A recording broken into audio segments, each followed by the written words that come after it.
There is a question that can make a perfectly reasonable adult hand over the steering wheel of their own brain. It sounds tiny. It sounds polite. It sounds like nothing. Can I ask you something real quick? This is not hypnosis in a cape. There is no villain chair turning slowly in the dark. It is more boring than that, which is exactly why it works. Manipulation usually arrives dressed as normal conversation. The trap has 3 moving parts. First, speed. Second, politeness. Third, uncertainty. Put those together and your brain starts reaching for the easiest social answer before it reaches for the honest one. Real quick is a tiny costume for urgency.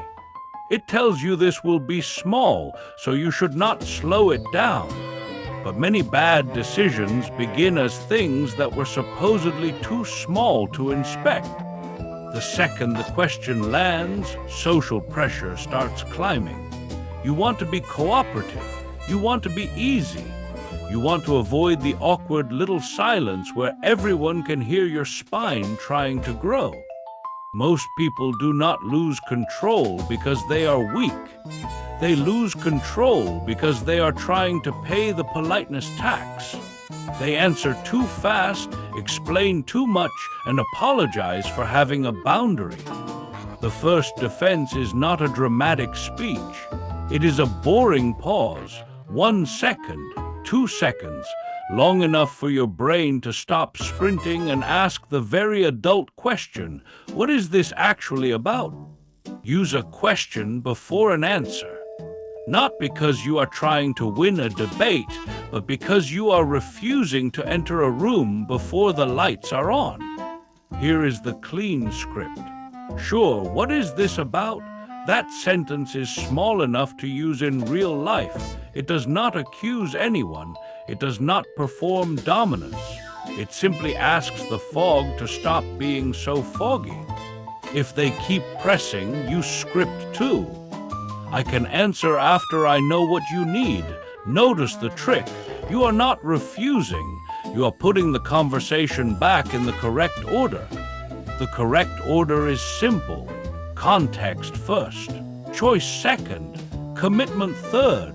Manipulation tries to reverse that order because commitment made in confusion is easier to collect. At work, it sounds like, can you do me a quick favor before lunch? The problem is that favor is a suitcase with no label. You do not know whether it contains a paperclip or a live administrative disaster. With friends, it can sound warmer. Hey, you trust me, right? That question is not asking for information.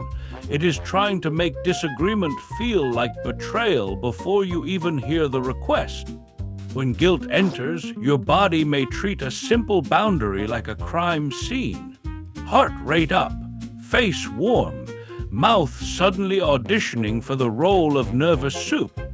Use this line when guilt gets loud.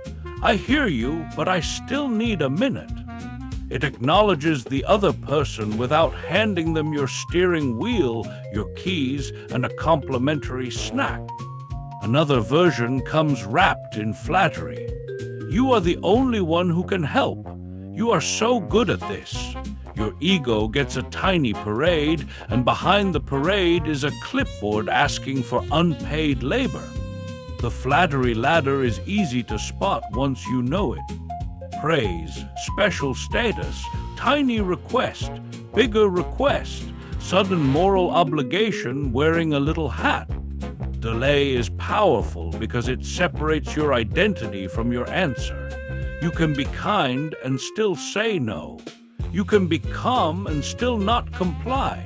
You can be liked by some people and inconvenient to others. Practice a small no before you need a big one. No, I cannot do that today. No, I need more information. No, that does not work for me. Keep it short. Explanations are where boundaries go to get eat.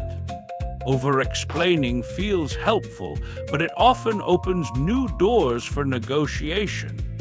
Every extra reason becomes a little handle. The other person can pull one handle, then another, until your no has become a maybe in a mustache. Silence is not rude. Silence is a loading screen. People who benefit from your automatic yes may act like your loading screen is a personal attack. It is not. It is your system rebooting. Try the 3-second rule. When you feel pushed, count 3 slow beats before answering. 1, 2, 3. It will feel theatrical at first. Congratulations, you are in a cartoon clinic.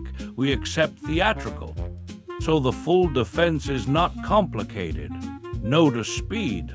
Ask context. Delay commitment. Keep your answer short. Repeat if needed. It is not glamorous, but neither is a seatbelt, and those are useful. The goal is not to become suspicious of everyone. That would be exhausting and, frankly, terrible lighting. The goal is to notice when a conversation is moving faster than your consent. A classic pressure move is the fake deadline. I need to know right now, today only. Quick answer. Decide before your coffee understands what year it is. Real deadlines exist, of course, but a real deadline can survive one clarifying question. Use this when a deadline appears out of nowhere. What happens if I answer later today? That question separates genuine urgency from emotional fog. If the answer is vague thunder, you probably found the fog machine. Another trap borrows authority. Someone says everyone already agreed, or this is just how we do it, or the decision was basically made. That may be true. It may also be a cardboard crown on a very nervous sentence. Here is the authority check. Who is asking? What exactly is requested? Who benefits? What happens if I wait? If the request is honest, those questions make it clearer. If it is pressure, those questions make it sweat. Your body often notices pressure before your thoughts do. Tight chest. Fast answer. Sudden urge to justify yourself to a person who has not actually accused you of anything. Treat that as data, not drama. In text messages, the trap gets sneakier because there is no face, only punctuation wearing tap shoes. Quick question. Can you reply now? The extra question marks are not a legal department. You are allowed to wait. A good text reply is short. I saw this. I will answer when I can. That sentence is boring enough to be useful. It confirms receipt without letting someone rent space inside your nervous system. Group pressure is the same trick with more witnesses. Nobody wants to be the person who slows down the room.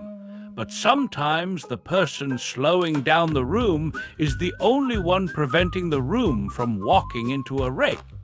In a group, use neutral language. I want to understand the trade-off before we decide. It sounds responsible because it is responsible. It also gives quieter people permission to stop pretending they understood everything. What if you already said yes too fast? Good news, you are not trapped in a museum display. You can repair. I answered too quickly. I need to look at this again. That sentence may feel awkward. Awkward is cheaper than resentment. The repair has 3 parts. Name the speed. Reset the answer. Give the next step. I answered too quickly. I cannot commit yet. I will get back to you tomorrow. No fireworks required. People-pleasing is not kindness. It is anxiety doing customer service. Real kindness includes reality. If you say yes while quietly building a resentment monument in your chest, the relationship is not getting honesty. It is getting theater. A kind boundary can be simple. I care about this and I cannot do it today. Both halves matter. The care keeps you human. The cannot keeps you honest. Together they are a spine with manners. Practice in low-stakes moments. Ask for time choosing dinner. Ask for context before a small favor. Say no to a harmless extra thing. Your nervous system learns by rehearsal, not by inspirational wallpaper. Before you answer, try the mirror test. If a friend told you this exact story, would you tell them to rush, apologize, and agree? Probably not. You would tell them to slow down and ask one clean question. The funny part is that calmness feels suspicious when you are used to panic. A clean pause can feel almost rude. Let it feel weird. Weird is often what growth sounds like before it learns how to dress itself. A useful rule is this: the less information you have, the slower you get. Pressure wants you to confuse speed with confidence, but confidence without context is just a very handsome mistake wearing shiny shoes. If someone keeps pushing, do not invent a new speech. Repeat the same line: I need context first. I need context first. Repetition is boring, and boring is wonderfully hard to argue with. Remember, a request is not a trial. You are not on the witness stand for being inconvenient. You are allowed to ask what is happening before your mouth signs your calendar, wallet, evening, and remaining will to live. Here is the pocket checklist. Is this urgent or just rushed? Do I understand the request? Am I answering from choice, guilt, fear, or flattery? What would I say if being liked was not on trial? Next time someone says, "Can I ask you something real quick?" you do not need to panic. Smile if you want. Breathe if you remember. Then say, "Sure, what is this about?" and let your brain put on pants before it signs anything.